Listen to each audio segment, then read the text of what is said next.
Eh bien, c'est un discours évidemment qui était très attendu et qui a été longuement applaudi. Kamala Harris ovationnée dans cette enceinte de United Center. Elle a su se présenter dans un discours d'un peu plus d'une demi-heure.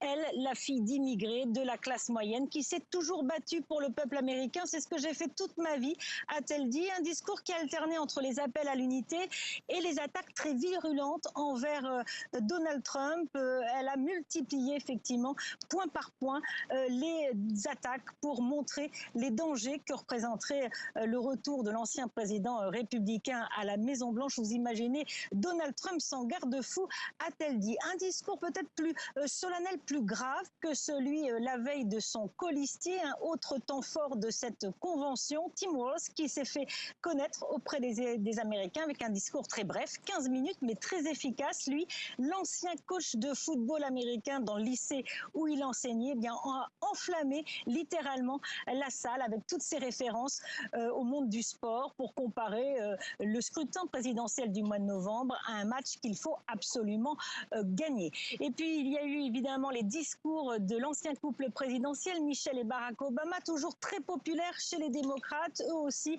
ont littéralement électrisé l'ambiance ici à Chicago avec leurs appels à se retrousser les manches. Il faut faire quelque chose, do something, agissez.